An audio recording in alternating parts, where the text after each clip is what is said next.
그렇게 안 해요. 대부분의 학생들이 어떻게 하죠? 그냥 해설지 보면서 단어 맞추고 내용 맞추는 거에서 끝나버리죠. 그러니까 뭐가 안 남는 거야? 의 개선이 남는 게 아니라 뭐가 남는 거야? 그냥 내용만 남는 거야. 내가 장담할게. 뭘 장담하냐면 같은 문제 틀렸던 문제 있잖아. 2달만 묵혀놨다가 다시 풀잖아? 그럼 또 틀려요. 왜? 개선되지 않았기 때문에 그래. 그래서 우리가 할 수 있는 최고의 공부는 됐지? 응. 자, 가를 읽었으니까 가에 대한 문제 한번 풀어봅시다. 자, 보기의 입장에서 가의 바쟁에 대해 비판한 내용으로 가장 적절한 것은 이렇게 하고 있단 말이지. 근데 학생들이 좀 질문하거나 고민 이야기할 때 많이 나오는 것 중에 하나가 이런 거예요. 선생님, 저는 지문 이해는 다 됐는데 자꾸 문제를 틀려요. 라고 고민하는 친구들이 들고 온 문제들을 보면 다 뭐야? 추론적 사고 아니면 비판적 사고예요. 꼭 그래요. 왜냐하면 이거는 그냥 일치불일치로 푸는 문제가 아니기 때문에 그래. 그래서 그 친구들이 풀어나가는 과정들을 들어보면 틀릴 수밖에 없어. 오늘 선생님이 또 비판적 사고 한번 얘기해 줄 테니까 잘 잡아가지고 이 문제들 후행할 때 여러분 6평도 보고 9평도 보고 수능도 봐야 돼. 나올 겁니다. 그때 틀리지 않도록 정교하게 한번 연습해 봅시다. 자, 일단 첫 번째. 선생님이 비판이 뭐라고 그랬어? 교육과정에서 비판. 뭐라고? 특정한 관점을 바탕으로 무엇을? 대상을 뭐 하는 거? 평가하는 거. 부정평가가 많겠지. 그지? 이게 교육과정에서 얘기하는 비판이라고요. 그러면 우리가 문제를 푸는 순서도 이렇게 돼야 되는 거 아니냐 이거예요. 응? 근데 이런 문제 잘 못 푸는 사람들이 보통 어떻게 해? 그냥 눈 보기 지나간 다음에 선택 가가지고 일치불일치 따지고 있으니까 틀리는 거야. 틀릴 수밖에 없는 풀이를 하고 있다고요. 자, 다시 뭐부터 한다? 보기가 지금 주어진 관점이잖아. 보기의 입장을 정리하는 게 먼저예요. 보기는 어떤 입장을 갖고 있는가? 어떤 스탠스를 취하고 있는가? 이게 1번이라고. 자, 봐봐. 관객은 특별한 예술 교육을 받지 않아도 작품을 해석할 수 있대. 누구겠어? 관객이겠지. 관객은 감독의 의도대로 작품을 해석하는 존재가 아니래. 따라서 감독은 관객을 뭐 하지 않는다? 계몽할 필요가 없다. 아직 깨우쳐주지 않아도 돼. 관객은 작품과 상호작용하며 의미를 생산하는 능동적인 존재다.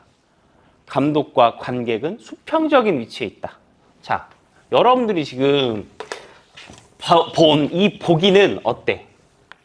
이거 그냥 관객 얘기하고 있는 것 같지 않아? 그쵸? 관객 얘기 중에서 뭐 얘기하는 거야? 관객을 좋게 보고 있어? 나쁘게 보고 있어? 좋게 보고 있죠? 그치? 관객을 좋게 봄으로써 일어나는 현상이 뭐야?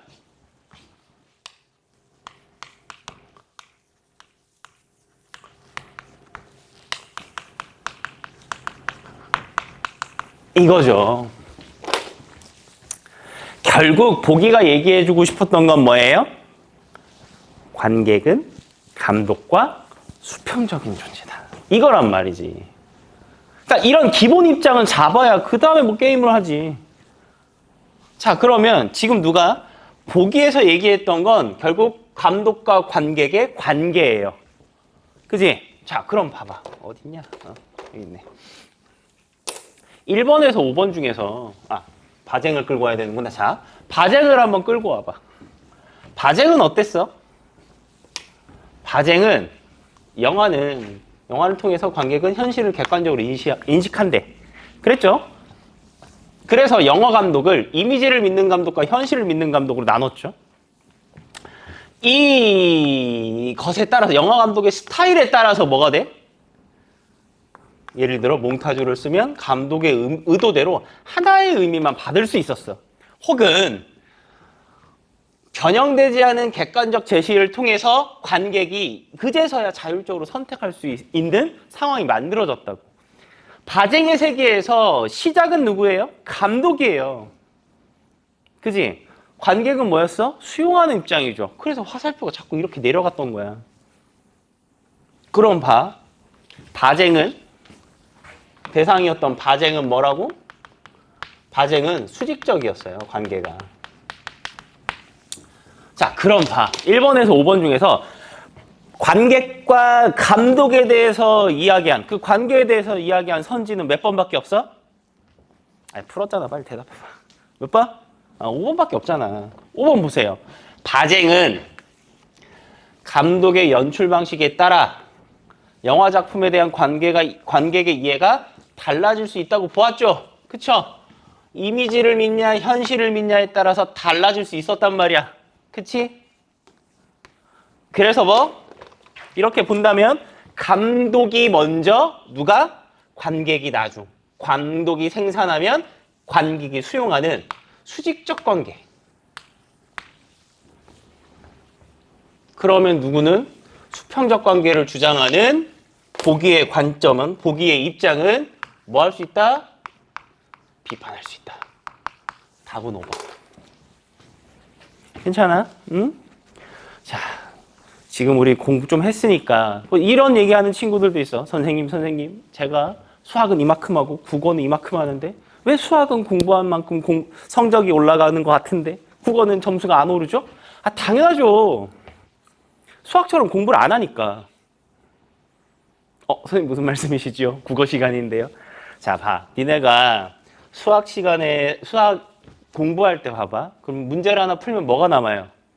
답도 나오지만 전개한 식들이 나오죠. 그치?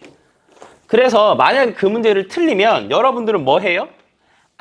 내가 이 부분이 잘못돼. 이 부분에서 오류를 발생시켜서 문제를 틀릴 수밖에 없었구나. 내가 여기를 틀리지 않으려면, 오류를 범하지 않으려면 뭘 해야 되지를 고민하잖아. 그러면서 고쳐나가죠. 자, 근데 국어는 그렇게 하냐 이거야. 그렇게 안 해요. 대부분의 학생들이 어떻게 하죠? 그냥 해설지 보면서 단어 맞추고 내용 맞추는 거에서 끝나버리죠. 그러니까 뭐가 안 남는 거야? 풀이 과정의 개선이 남는 게 아니라 뭐가 남는 거야? 그냥 내용만 남는 거야. 내가 장담할게. 뭘 장담하냐면 같은 문제 틀렸던 문제 있잖아. 2달만 묵혀놨다가 다시 풀잖아? 그럼 또 틀려요. 왜? 사고의 과정이 개선되지 않았기 때문에 그래. 그래서 우리가 할 수 있는 최고의 공부는 기출 공부하다가 문제 풀고 그 다음에 뭐 하는 거야? 틀렸던 문제면 겸손하게 자기의 풀이 과정을 하나씩 써보는 거야. 내가 그 현장에서 그 선택지를 선택했을 때의 사고 과정을 뭐 하는 거? 기록으로 남겨보는 거죠. 눈으로 봐야 돼. 그래야 고쳐. 그런 다음에 내 사고 과정에 오류를 범한 그 자리를 찾아내세요. 여기가 니네 점수 올라가는 자리예요. 그러면 반드시 성적 올라갑니다. 근데 아직 뭐 자기의 실력이 좀 약해. 그래서 자기 풀이 과정이 어디가 틀렸는지 모르겠어. 그럼 어떻게? 가져와. 내가 봐줄게. 그러니까 이것만 만들어 오면 내가 봐줄 수는 있는 거잖아. 너 여기가 틀렸어. 너 여기가 틀렸어. 여기가 틀렸네. 여기가 다 틀렸네. 이러면 안 되고, 그지? 어디가 틀렸는지 궁금하거나 판단이 잘 안 서면 가져오세요. 같이 한번 고민해 봅시다. 알겠죠? 자, 정리합시다. 1번. 문제. 추론적 사고, 비판적 사고. 그냥 이렇게 보면 돼. 발문이. 자, 윗글을 읽고 이해한 것으로 적절한 것은, 적절하지 않은 것은, 이거는 큰 고민이 없어요. 그냥 사실적 사고로 일치불일치로 깨버리면 돼. 근데 그게 아니면 어떻게 해야 돼? 이렇게 발문에서 뭔가 사고 과정을 요구하는 문제라면 반드시 뭐 해야 된다? 문제를 읽고 풀이 과정을 만들어야 되는 거야. 풀이 순서, 사고의 과정을 만들어야 된다. 됐습니까? 그게 문형을 탐구하는, 문제 유형을 탐구하는 국어 시간의 목적입니다. 알겠죠? 자, 2번째, 풀이 과정, 사고의 과정. 이걸 정교화하는 공부를 축적하자야. 이게 안 되고 그냥 문제를 풀어 제끼는 공부를 한 사람의, 그런 공부를 한 사람이 도달할 수 있는 최대치는 원점수 70점. 그 이상 상위권으로 도약하고자 한다면 절대 사고 과정의 개선이 없이는 그 일은 일어나지 않습니다. 알겠지?